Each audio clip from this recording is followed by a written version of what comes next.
कानपुर से चली ट्रेन ने रफ्तार पकड़ ली थी। परेशान साहब सिंह भी चाहता था कि वह जल्द से जल्द लखनऊ पीजीआई पहुंच जाए। इधर ट्रेन की बड़ी स्पीड के साथ जनरल कोच में बैठे साहब सिंह को कुछ तालियों के साथ साथ हाय हाय की आवाजें सुनाई दी। उसने जब अपनी आंखों को इधर उधर दौड़ाया तो उसने लोगों के चेहरे पर मुस्कान और प्रसन्नता के भाव देखे। कुछ लोग तो खड़े होकर आगे बढ़कर इनको देखने के लिए उत्सुक हो रहे थे। तभी 4-5 किन्नरों का एक समूह उनके कंपार्टमेंट में उसकी सीट के नजदीक आया और तालियां पीट पीट कर लोगों से पैसे मांगने लगा। कुछ लोग मुस्कुराकर 50 तो कुछ उनसे मनोरंजन करके 100 रुपए दे रहे थे। कुछ लोग ऐसे भी थे जो रुपए देने में संकोच कर रहे थे, किंतु अपने तालियों के साथ हाय हाय करते किन्नरों में से कुछ उसके सिर पर हाथ फेरते तो कुछ अपनी साड़ियों को थोड़ा ऊपर खिसका कर नंगा नाच करने की एक्टिंग से उनको डराते और उनसे रुपए निकलवा लेते। सामाजिक मर्यादाओं के कारण लोग ज्यादा विरोध किए बिना अधूरे मन से ही सही उन्हें रुपए दे देते। कोई भी किन्नरों की बददुआ लेना नहीं चाहता था। समाज में मान्यता है कि किन्नरों की बददुआ नहीं लेनी चाहिए, क्योंकि इनकी बददुआ लोगों का काफी अहित कर सकती है। परंतु साहब सिंह यह सब नजारा देख रहा था। वो मन ही मन आशंकित था कि अगर उसके पास आकर यह किन्नर इस तरह का व्यवहार करेंगे तो वह क्या करेगा। तभी 2 किन्नर उसके पास आए और अपनी तालियां उसके कानों के पास बजाने लगे। उसने उनकी तालियों पर कोई प्रतिक्रिया नहीं की। किन्नरों ने उसको भी अपनी साड़ी ऊंची करके नंगा नाच करने की धमकी दी, पर उसने उनकी बातों का कोई उत्तर न दिया। तभी तीसरे किन्नर ने उसकी जेब में हाथ डाला तो उसने उसका हाथ पकड़ते हुए कहा, क्या बात है, कोई जबरदस्ती है क्या? जिसने खुशी से दे दिया वही ले लो। उसकी रूखी बातों से किन्नर चिढ़ गए और उसे उल्टा सीधा बोलने लगे, साथ ही उसे बददुआ देने लगे। बेचारा साहब सिंह आंखों में आंसू लिए उनसे विनती करने लगा, तुम्हें किसी से जबरदस्ती करने का, उसे भला बुरा कहने का कोई अधिकार नहीं है। मेरे घर परिवार में कौन सी खुशी आई है जिससे मैं तुम्हें पैसे दूं? मैं तो पहले से ही परेशान हूँ, पर तुम्हें किसी की परेशानी से क्या? तुम्हें तो इससे भी कोई मतलब नहीं कि सामने वाले पर पैसे भी हैं या नहीं, और अगर है भी तो वह किस काम के लिए जा रहा है। लिंग से ही नहीं, दिल से भी अधूरे हो तुम लोग। तुम्हें समाज और सामाजिकता की कोई परख नहीं है। तुम्हें तो सिर्फ पैसा ही दिखता है। क्या करोगे इस पैसे का? तुम सिर्फ अपने लिए जीते हो, सिर्फ अपने लिए। उसकी इतनी कटु बातों को सुन किन्नर भड़क उठे और उसको अपनी बदुआओं से छलनी करते हुए वहां से आगे बढ़ गए। तभी उसने देखा एक बहुत ही खूबसूरत सी दिखने वाली किन्नर उसके पास आए और 10 रुपए का सिक्का उसे देते हुए बोली, रख लो, ईश्वर तुम्हारी झोली धन धान्य से भर दे, तुम्हारी मुसीबतें दूर करे। ऐसा दृश्य देख साहब सिंह ही नहीं, आसपास के सभी लोग दंग रह गए। किन्नरों के झुंड में से एक किन्नर ऐसी भी है जो सचमुच मुंसा दिल रखती है। लोगों ने कहा, रख लो बाबू, सुना है किन्नर से मिला पैसा व्यक्ति के घर परिवार में समृद्धि लाता है। शायद यह किन्नर तुम्हारे दुख को भांप गई। मालूम होता है तुम्हारी बातों ने इसके दिल को पिघला दिया। साहब से जाते वक्त उस किन्नर सुंदरी ने अपने साथियों के कृत्य के लिए क्षमा भी मांगी। तभी मूकदर्शक बना साहब बोला, मुझे क्षमा करना, दरअसल मैं काफी परेशान हूँ। क्या हुआ? दरअसल मेरी पत्नी काफी बीमार है, लखनऊ के पीजीआई हॉस्पिटल में भर्ती है। डॉक्टरों ने ऑपरेशन बताया है, मगर ऑपरेशन के लिए मेरे पास पैसे नहीं है। इंतजाम करने घर गया था, मगर हम गरीबों के लिए पैसों का इंतजाम होना बहुत मुश्किल है। कुछ पैसे ही पड़े हैं जिससे खाना पीना ही खाया जा सकता है। इसलिए ओह, तुम चिंता ना करो बाबू, ईश्वर सबका है, हमारा भी और तुम्हारा भी। अब तुम अपना नाम भी बता दो मुझे, यदि उचित समझो तो। नाम? हाँ हाँ, बता रहा हूँ। मेरा नाम कौन सा बहुत ख्याति प्राप्त है जो मैं बताने से परहेज करूँ? साहब, साहब सिंह नाम है मेरा। साहब नाम सुनकर वो किन्नर चौंकी और साहब जी, आपके पिता का? मेरे पिता का नाम राघव दास। मैं कानपुर में रहता हूँ। राघव दास सुनते ही वह वहां से चली गई। इधर वह हीरा किन्नर अपने समूह में पहुंची तो किन्नरों ने उससे कहा, हाय हाय, तू कहाँ रह गई थी? इन यात्रियों के चक्कर में ना पड़ा कर। यह कौन से हमारे नातेदार है? इनका तो रोज का आना जाना लगा ही रहता है। इनसे ज्यादा जुड़ाव मत रख। हमें तो सिर्फ पैसों से मतलब है, पैसों से। चल भी अब। बातों ही बातों में लखनऊ चारबाग स्टेशन आ गया।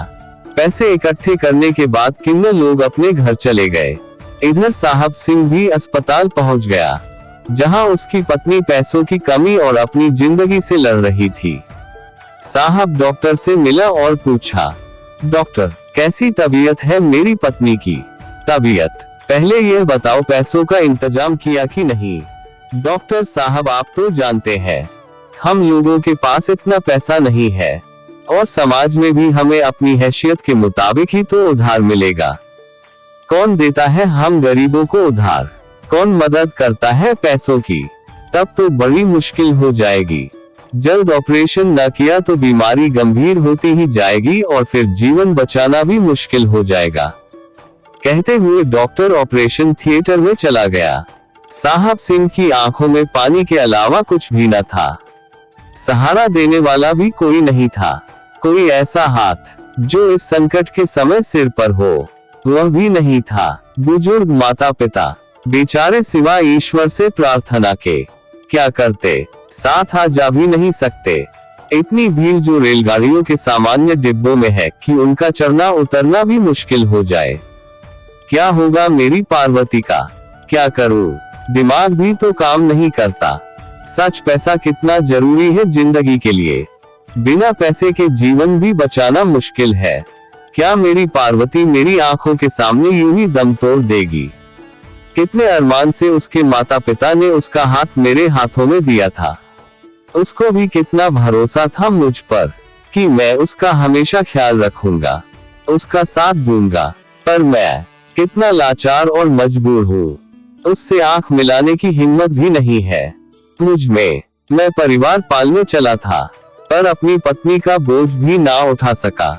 उसने क्या कुछ ना किया मेरे लिए, और मैं क्या कर सका? उसकी उम्मीद मुझसे है और मैं ना उम्मीद होकर बैठा हूँ। हे प्रभु, अब तू ही मुझे सहारा दे। हम गरीबों का तो तू ही है। इन गरीबों को तू जन्म ही क्यों देता है जब वे इतने बेबस होते हैं? क्या तुझे भी हम पर दया नहीं आती?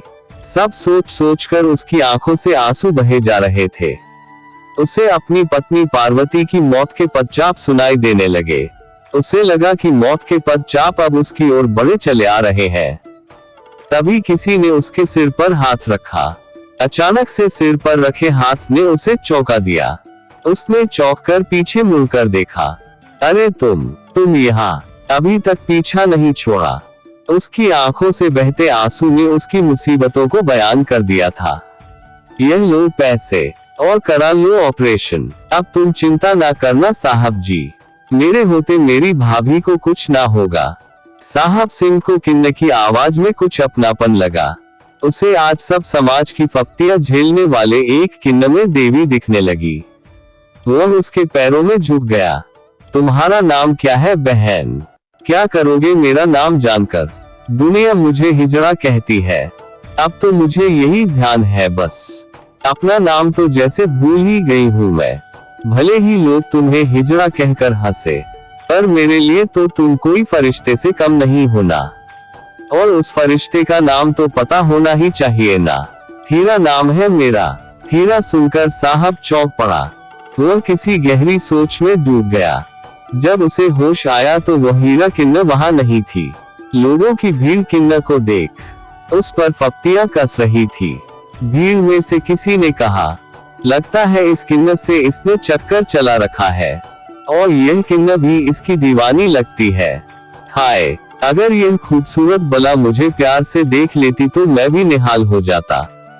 ना जाने कैसी कैसी बातें लोग कर रहे थे, मगर साहब सिंह का मन और तन अब हीरा के चरणों में अपना समर्पण कर चुका था। साहब सिंह उठा और उन पैसों को लेकर डॉक्टर से संपर्क किया। डॉक्टर ने जल्द पैसे जमा कराने को कहा और स्वयं ऑपरेशन की तैयारी करने लगा।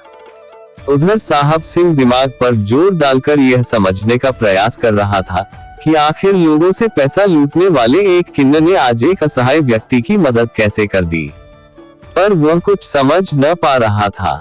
वह अपने घर कानपुर लौटा तो उसने अपने माता पिता को यह किस्सा कह सुनाया। एक किन्नर सुंदरी द्वारा अपने बिखरते और डूबते परिवार को मदद देकर पुनः बचाने के प्रयास ने माता पिता को उस किन्नर को ढेरों दुआएं देने के लिए विवश कर दिया। उन्होंने कहा, साहब, जब बहू अच्छी हो जाए तो हमें भी उस किन्नर सुंदरी से मिलाना, जो हमारे परिवार के लिए एक फरिश्ता बनकर आई है। हम भी उसका धन्यवाद करके उसके एहसानों का कुछ तो सिला दे सके।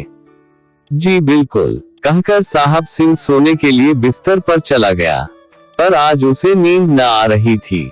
बार बार वह अपने सिर और कंधे को छूता, क्यों उसे एक अजीब सा और अपना सा स्पर्श लगा उस किन्नर के हाथों से। वह समझ ना पा रहा था, मगर आज उसे एहसास हो चुका था कि प्रभु किसी भी रूप में मदद देने के लिए किसी भी जीव को अपने भक्तों तक अवश्य पहुंचा सकते हैं। अब उसे पार्वती के प्राण बचने की उम्मीद जाग उठी थी। भोर हुई तो वह कुछ सामान लेकर पुनः अस्पताल पहुंच गया। पार्वती का ऑपरेशन हो चुका था और तबीयत में सुधार होने लगा था। कुछ ही घंटों बाद नर्स ने साहब सिंह से कहा, सुनिए, आप अब अपने पेशेंट से मिल सकते हैं। खुशी से फूला साहब तेज कदमों से पार्वती के बेड के पास पहुंचा और उसका हाथ अपने हाथ में लेते हुए कहा, अब कैसा महसूस कर रही हो पार्वती? आपका हाथ और साथ जब तक मेरे साथ है, भला मैं कैसा महसूस करूंगी? ये तो आप भली भांति जानते ही हैं ना। आपके होते हुए भला मेरे प्राण ईश्वर भी नहीं ले जा सकता। ओह, कितना भरोसा है पार्वती को मुझ पर, और मेरा भरोसा उस परमपिता पर। मैं तुच्छ और गरीब इंसान भला किसी के प्राणों की क्या रक्षा कर सकता हूँ। वह मन ही मन सोचने लगा, हाँ, ठीक है, समझ गया। पर तुझे पता है यह सब कैसे संभव हुआ? कैसे और क्या से मुझे क्या लेना देना? जो हुआ अच्छा हुआ, आपके रहते सब अच्छा ही होगा। आप इतने सच्चे और अच्छे जो है। पर पार्वती, इसमें मेरा कोई रोल नहीं दरअसल। तभी नर्स ने कहा, सर, अब आप बाहर जाए, मुझे पेशेंट को दवाएं देनी है और इनके कपड़े बदलने हैं। साहब की जुबान पर किन्नर सुंदरी का किस्सा आने को बेताब था, मगर वह फिर से अंदर ही रह गया। वह उसके एहसान को पार्वती और अन्य पेशेंट के समक्ष बताकर स्वयं ओरिन होने की कोशिश भर कर रहा था, मगर शायद उसे इस घटना को कुछ और समय तक अपने दिल में दबाए रखना होगा। उधर हीरा किन्नर ने ट्रेन में जाकर मांगना कुछ दिनों के लिए बंद करने का फैसला किया। वो नहा धोकर तैयार होकर अपने देवता अरावन के सामने प्रार्थना करने लगी कि वह साहब जी की पत्नी को अच्छा कर दे, बदले में मेरे प्राण हर ले। दक्षिण भारत में किन्नरों को अरावन भी कहते हैं। दरअसल अरावन जो किन्नरों के देवता माने जाते हैं, यह अर्जुन एवं विधवा नाग राजकुमारी उलूपी के पुत्र है, जिसे अर्जुन छोड़कर चले आए थे। और जब महाभारत का युद्ध हुआ तो उस समय अरावन वहां पहुंच गया था। मां काली के सामने विवाहित नरबलि देने की शर्त की खातिर इसने अपने आप को प्रस्तुत किया था, परंतु वह विवाहित न था। तब भगवान श्री कृष्ण ने स्त्री का मोहिनी रूप रखकर इससे एक दिन का विवाह किया और विवाहित होने की शर्त पूरी कर दी थी। बलि देने के कारण श्री कृष्ण बने मोहिनी ने विधवा होने पर अरावन के लिए अश्रुपूरित श्रद्धांजलि दी थी। प्रतिक्षण सच्चे दिल से निकली प्रार्थना ने एक बार फिर से चमत्कार किया। पार्वती का स्वास्थ्य दिन प्रतिदिन सुधारने लगा और सुंदरी किन्नर हीरा का स्वास्थ्य गिरने लगा। आज डॉक्टर ने पार्वती को पूर्ण स्वस्थ होने पर अस्पताल से कल डिस्चार्ज करने का निश्चय किया। पर साहब सिंह सोचने लगा, एक बार स्वयं पैसों से मदद करने के बाद सुंदरी किन्नर ने उसके लिए कुछ पैसे दोबारा अपने साथी से भेजे, मगर वह स्वयं क्यों नहीं मिलने आई? कहीं उसे लोगों की बातों का बुरा तो नहीं लगा? लोगों की कुदृष्टि ने उसके दिल को चोट तो ना पहुंचाई होगी? कहीं वह मेरे और अपने संबंध को बदनामी से तो बचाना नहीं चाहती? नहीं, बदनामी हो तो हो जाए, पर मैं जाने से पहले एक बार उससे जरूर मिलूंगा। एक बार उसके पैर छूकर उसका धन्यवाद जरूर करूंगा। अभी तक तो सुना ही था कि किन्नर की दुआओं में असर होता है, मगर अब तो साक्षात देख भी लिया कि किन्नरों के दिल भी होता है, और वे जिसकी मदद करे उसका काम सफल भी होता है। एहसान को कम करने वाले तमाम विचार उसके मन को व्यतीत किए जा रहे थे।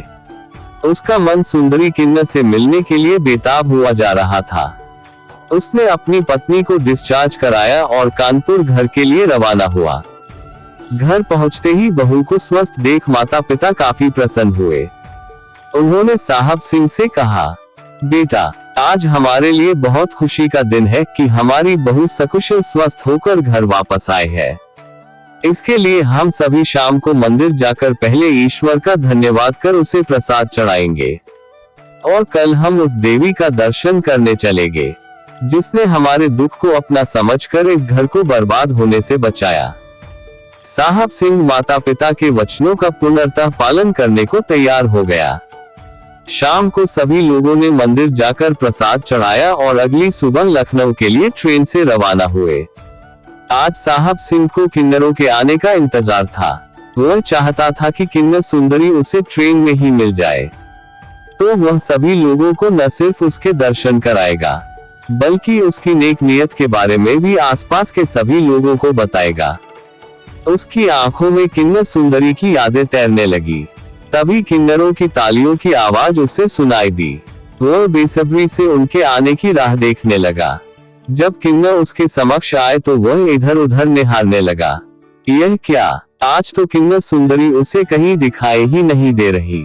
बाकी किन्नरों की टोली तो वही है, पर वह क्या हुआ? उसने एक किन्नर को पार्वती के हाथ से 100 रुपये दिलाए और उनकी दुआएं लेने के उपरांत पूछा, आज किन्नर सुंदरी नहीं दिख रही। कौन? हीरा। हीरा, पर मुझे तो उसका नाम मालूम नहीं। वह जो मुझसे मिलने अस्पताल आई थी। ओह, तो तुमसे मिलने गई थी हीरा?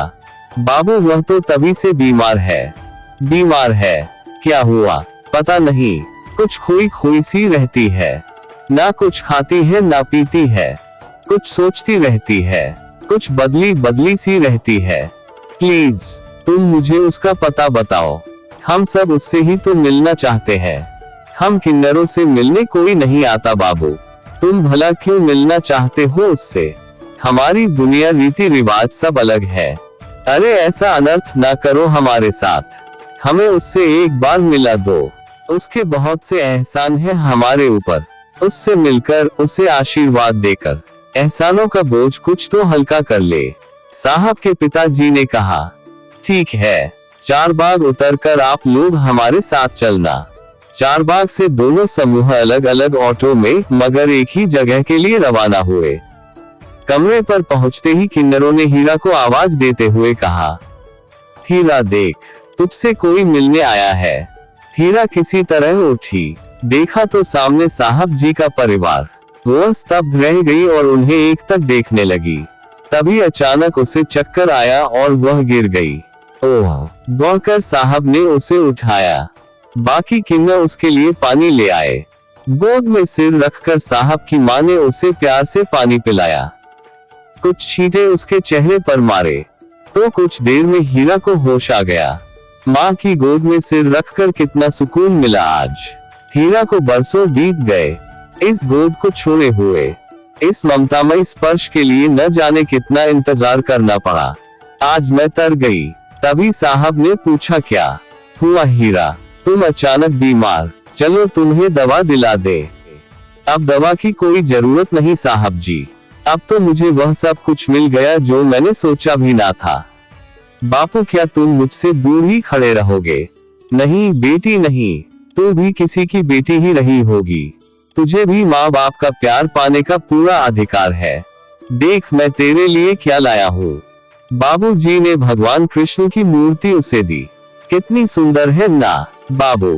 पर आपसे सुंदर नहीं। आप सभी खुश है ना बाबू? और अम्मा तू भी खुश है ना?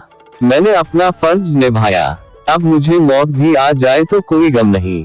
भाभी तुम मेरी माँ, बापू, भैया का ख्याल रखना। यह गरीब जरूर है, पर दिल से बहुत पवित्र और अमीर है। प्यार से भाभी का हाथ पकड़कर हीरा ने उसको चूमा और अपने साथियों से कहा, मेरे बक्से से वह गुड़िया ले आओ। साथियों ने हुआ गुड़िया उसे दे दी। उसने वह गुड़िया पार्वती को देते हुए कहा, भाभी यह गुड़िया मेरी भतीजी को दे देना। इतना कहते ही उसके प्राण पखेरु उड़ गए। शायद वह सभी से मिलने के लिए ही शरीर में रुके हुए थे। सभी लोगों ने उसकी दशा देखकर विलाप करना शुरू कर दिया, पर किन्नरों ने कहा, आप लोग इसके मरने पर रोए नहीं, इसे तो इस शरीर से मुक्ति मिल गई। जब सभी लोग शांत होकर चलने को हुए तो उन्होंने वह गुड़िया उठाई और गौर से देखा तो चौंक पड़े। अरे यह गुड़िया साहब की माँ, इसे गौर से देख, कुछ याद आया नहीं तो? अरे देख देख, यह तो वही गुड़िया है जो मैंने अपनी रानी बिटिया के लिए बचपन में लाकर दी थी। अपनी रानी के लिए? अरे हाँ, सच कहा आपने, पर यह इसके पास कैसे? कहीं यह हीरा मेरी रानी तो नहीं? क्या इसी कारण यह हम सबको अम्मा बापू कहकर पुकारती रही? अरे रानी भी तो हमसे बचपन में यही कहा करती थी। सुनो भाई, यह तुम्हें कहाँ से मिली? बाबूजी यह तो कानपुर की है। छोटे पर ही हम लोग इसे अपने साथ ले आए थे। वो लोग अब समझ चुके थे कि हीरा कोई और नहीं, उसकी अपनी बेटी रानी ही है, जिसको इतना लाड प्यार से पाला वो किन्ना होने के कारण उनसे बिछड़ गई और मिली भी तो इस हाल में। हम पहचान ना सके उसे, अपनी जुबान से बेटी ना कह सके। उसने अपना कर्तव्य पूरा निभाया और हम सभी की आंखों में आंसू थे। साहब भी समझ चुका था हीरा उसकी बहन है। उसने और पार्वती ने उसके चरण पकड़ लिए। आंसुओं से उसके पैर गीले हो गए। दीदी तुमने हमारे लिए क्या क्या किया और हम कैसा खेल खेला ईश्वर ने हमारे साथ। माँ बाप के साथ सभी किन्ना भी हीरा के लिए आंसू बहा रहे थे। साहब की माँ ने कहा, प्रभु तू औलाद दे पर उसे किन्ना के रूप में कभी किसी माँ को न देना, वरना उसके बच्चे कहाँ कहाँ और कैसे कैसे भटकते रहते हैं। उन्हें माँ बाप का प्यार तो क्या समाज का प्यार भी नसीब नहीं होता। वह प्यार के लिए हमेशा तरसते ही रहते हैं। उनके नसीब में सिवा तानों और कहो के कुछ नहीं होता। सभी किन्ना माँ की ऐसी दुख भरी बातें सुनकर उनसे लिपट कर रोने लगे। माँ ने सभी को प्यार से सांत्वना दी और कहा, तुम लोग कभी कभी मिलने मेरे घर कानपुर आया करना, जिससे हम सब रानी का कर्ज उतार सके, तुम्हें अपना प्यार और स्नेह दे सके। रात हो चुकी थी। हीरा के दाह संस्कार की तैयारी किन्ना समाज द्वारा कर ली गई थी। उसके पार्थिव शरीर को रिवाज के मुताबिक चप्पलों से पीटा गया तथा साहब और उनके घर वालों से भी ऐसा करने का आग्रह किया गया। उनके हाथ इस रिवाज के लिए तैयार न थे, किंतु उन्हें फिर भी ऐसा करना पड़ा। जिसने हमारे लिए इतना कुछ किया, हम उसे चप्पल जूते मारकर विदा कर रहे हैं। हे भगवान, हमें यह दिन क्यों दिखाया? क्या बीतती है उन माँ बाप पर जिनके बच्चे किन्नर रूप में पैदा होते हैं और उनका दाह संस्कार उन्हें देखना पड़ता है। किन्नरों ने सभी से कहा, अब आप लोग प्रार्थना करें कि इसे अगला जन्म किन्नर का ना मिले। सभी ने हीरा के लिए प्रार्थना की और दुखी मन से उसको विदा कर दिया, हमेशा हमेशा के लिए। दोस्तों, किन्नरों का सम्मान करें, वह भी किसी के बच्चे ही होते हैं। तो दोस्तों, मैं आशा करता हूँ कि ये कहानी आप जरूर पसंद करेंगे। तो दोस्तों, अगर कहानी अच्छा लगा है तो हमारे चैनल को जरूर सब्सक्राइब कर लें। और दोस्तों, इस कहानी के बारे में क्या कहना चाहेंगे कमेंट करें। तो मिलते हैं एक नई कहानी में। धन्यवाद दोस्तों।